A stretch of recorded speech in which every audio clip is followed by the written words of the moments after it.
Hey there, ladies and gentlemen, all of you who follow me on social media, this wonderful world, this big sea of YouTube, Facebook, Instagram, Twitter. It's billions of you all over the place.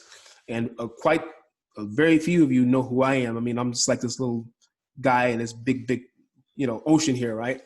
But hopefully I'm reaching the right people at the right time. Thanks for coming back. Video number 10, okay, of my 30-part series called Conquering COVID.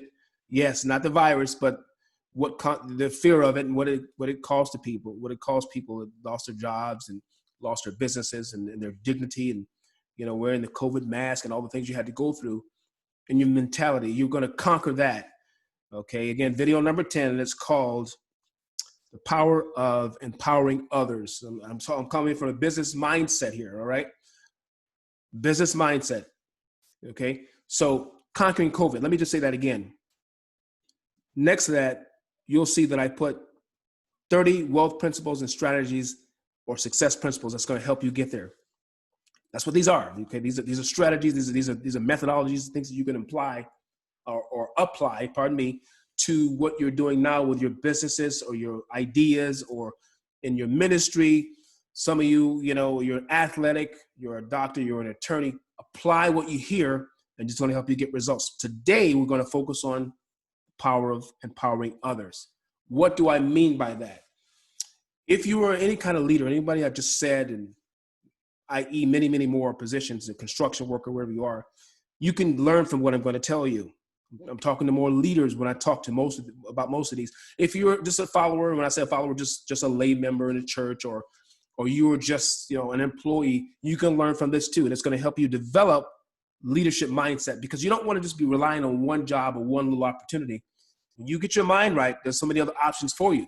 So listen. Get your pen and paper. Let's get into this. Don't forget to go, if you see me on YouTube, click down on the red button, subscribe next to it, the bell to get notifications. Anywhere else on Facebook or Twitter, you know what to do. There's a link in the description. It's going to take you to my main page so you can subscribe, which is going to be on my left, your right. You know what to do. Click on that link. Click on that red button and that little bell to get your notifications. Here we go.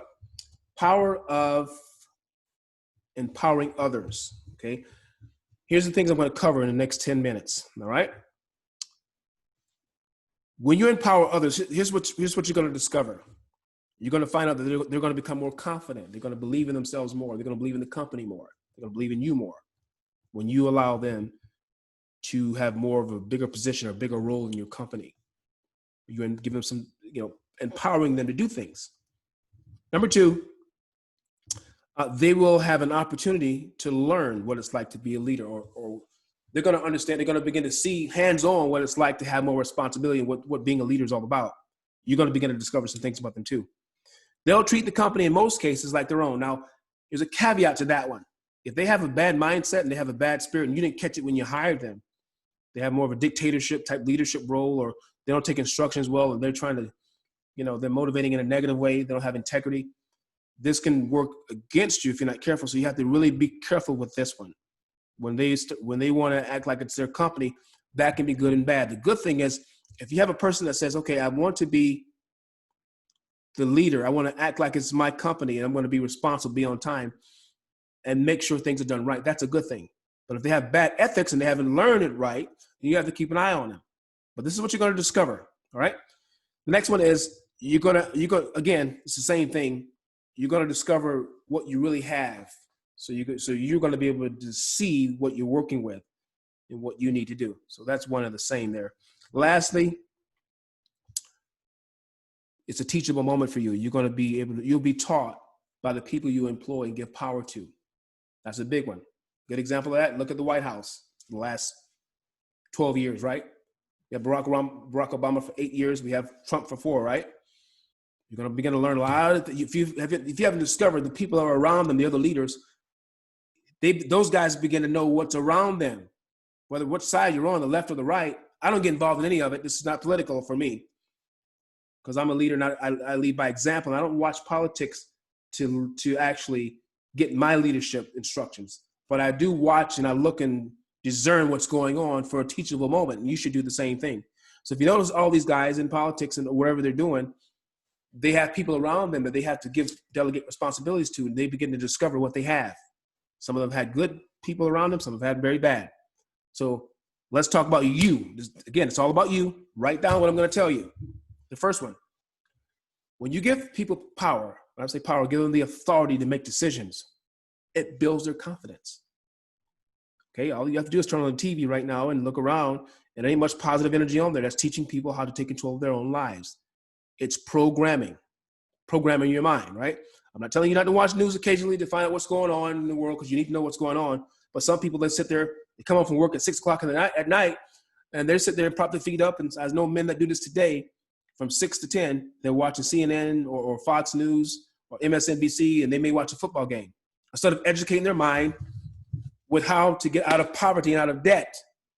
Reading a book, listening to, a recorded seminar on YouTube or something. They go and listen to those things, and those things are not empowering. So when you start a company, you bring in people, even to people like that come to work in your company, the first thing you got to tell them, listen, I'm going to give you some level of authority to do certain things within the company. And I want you to develop some confidence. And you got to tell them, listen, you got to retrain how you do things at home. On the job, I need you to have a different mindset. And that's not easy to do, to get people to transform their mind when they go home and watch that stuff 5 and 6 hours. That's why you have to be careful and watch them. But when you get the right people on your team, they're going to be happy to have you stand up as a leader and tell them, I need you to lead. I need you to do this. I need you to go and have these team meetings. And you'll begin to see what you really have. It's going to build their confidence. They're going to believe in themselves more, which is in turn, it's going to help you get more productivity out of them on the job. Number 2. So I said they'll be confident, right? Number 2, I said that they'll be able to learn how to become a leader. Okay, which goes with number 1. They will learn that, okay, leadership is not that bad. It's more responsibility. But trust me, guys, if you want to build a legacy and a real dynasty and a billion-dollar business and a conglomerate, you need leaders. You need some of those leaders to be greater than yourself. Yes, I said that. You need leaders to do things that you can't do, period. I said this on another video, if you're this wise as the smartest guy in the room, man or woman, you know it all, you're in the wrong room. Even if you have employees and they're quote unquote less than you because you're the owner or the CEO, you don't look down on them. You look at them equally. Even though you have more authority, you don't look down on them because they may have an idea or a strategy that you never heard of. They may know something you don't know. So when you give them the option to become a leader, they start thinking like a leader. They're going to help your company grow and develop, and your company's value is going to go way up. You can't look down on them. They begin to develop those leadership qualities, and before you know it, 5 years on the road, you want them to have the confidence to be able to run your company in case you want to step down and do other things or start another business. They can take it over with the right attitude. Some of them have the wrong attitude. They come in, they learn, and and they want to take it over and do it how they want. You don't want that. That's when you have to let them go, right? But if they have the right mindset, you need to help them and learn from them, because they may have something, again, they may know something about leadership that you don't know, but you'll never know that until you give them the responsibility to do it. All right? Some of them will treat the company like it's theirs. Number 3. Again, that could be good or bad. Bad side is they can come in with a dictatorship, not wanting to serve and help others. They want everybody to serve and help them. Leadership is all about serving the people. That's what it is. No shortcuts, as I always say. No ways around it. Don't cheat this system. That's the way it works. You serve the people you work with. And you grow and you learn from them as you serve. And if you have people that don't have the mentality, they're the wrong people to work for you. All right? I can't add to it, can't take away from that. That's very simple, all right? Number 4, you're going to discover what you really have. And I said it earlier, but I'm going to say it again. You have to, sometimes as an owner, you have to sit back and watch when you give them leadership.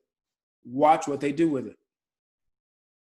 You're going to discern if you have someone who's a true leader that can take your company where it needs to go, or do you have someone that's just here to do what they want, and it's not going to be for the betterment, the beneficial. It's not going to be for the benefit, of the people they're serving, or for you or for the company. So you have to make a quick decision, a business decision, to let them go. Yes, being a business owner, being a leader, letting people go is a part of it. Bringing people in is a part of it. Okay. And lastly, learning. I cannot tell you how many people work for me right now off the top of my head, I probably have that working, my wife and I together, but mostly my business. I probably got about 30 people that really work for me or work with me. I don't like to use work for me if they're a business partner, associate, but in some capacity as a leader, and I work with them. And half of those people I just said actually do other things for me. I can't tell you as a whole how much I've learned from them about structuring a business, how to deal with clients, certain strategies in business that helps me overcome, the problems that were keeping my company stagnant. They might have said something or did something. I watched what they did, and I just simply applied it, or I let them apply, and I watched them grow and become more. Meanwhile, I'm sitting back learning from them. So again, there's no place for pride when you are allowing people when you're empowering them. In essence, you're empowering yourself, because when you empower them, they become great leaders, and that gives you more authority to do other things, and your company grows because you gave them that power. So you're helping yourself. So you help them grow and develop, and you help yourself. That's all I got to say. There's much more to say, but rewind that. Get that in your mind. Get your mind working on this one. I'm telling you. Empowering people, the right people. If they're wrong for the company, I'm not saying they're bad. They're just wrong for what you're doing, for the vision you have. You got to let them go. But the right ones, listen to this video over and over again and begin implementing the strategies that I just talked about. Have a great day. Again, this is video number 10, empowering others. You stay empowered and have a great day, and I'll see you at the top or on video number 11. Bye-bye.